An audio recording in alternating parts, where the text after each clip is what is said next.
अस्सलाम वालेकुम। ਅੱਜ ਅਸੀਂ ਗੱਲ ਕਰਾਂਗੇ ਫਰਾਂਸ ਦੇ ਸਦਰ ਮੈਕਰੋਨ ਦੀ, ਜਿਹੜਾ ਮਾਰ ਖਾਣ ਤੋਂ ਬਾਅਦ ਵੀ ਬਾਜ਼ ਨਹੀਂ ਆਇਆ। ਉਹਨੇ ਇੱਕ ਖਤਰਨਾਕ ਮਨਸੂਬਾ ਬਣਾਇਆ। ਉਹਦੇ ਮਤਲਬ ਗੱਲ ਕਰਦੇ ਹਾਂ।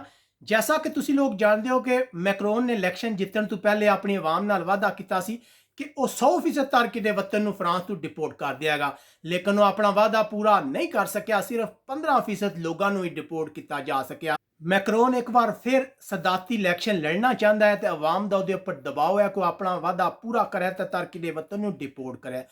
ਹੁਣ ਉਹ ਇਲੈਕਸ਼ਨ ਜਿੱਤਣ ਵਾਸਤੇ ਕੁਝ ਵੀ ਕਰ ਸਕਦਾ। ਉਹਨੇ तमाम ਵਜ਼ਰਾ ਨੂੰ ਇਕੱਠਾ ਕਰਕੇ ਇੱਕ ਮਨਸੂਬਾ ਬਣਾਇਆ, ਜਿਹਦੇ 'ਚ ਉਹਨੇ ਆਖਿਆ ਕਿ ਤਾਰਕਿਨ ਵਤਨ ਨੂੰ ਫੌਰੀ ਡਿਪੋਰਟ ਕਰੋ। ਜਿਨ੍ਹਾਂ ਮੁਲਕਾਂ 'ਚ ਉਹਨਾਂ ਨੂੰ ਡਿਪੋਰਟ ਕਰਨਾ, ਉਹਨਾਂ ਨਾਲ ਗੱਲਬਾਤ ਕਰੋ। ਫੌਰੀ ਇਲੈਕਸ਼ਨ ਤੋਂ ਪਹਿਲੇ ਮੈਂ ਜ਼ਿਆਦਾ ਤੋਂ ਜ਼ਿਆਦਾ ਤਾਦਾਦ ਵੀ ਤਾਰਕਿਨ ਵਤਨ ਨੂੰ ਉਹਨਾਂ ਦੇ ਮੁਲਕਾਂ ਵੀ ਦੇਖਣਾ ਚਾਹੁੰਦਾ।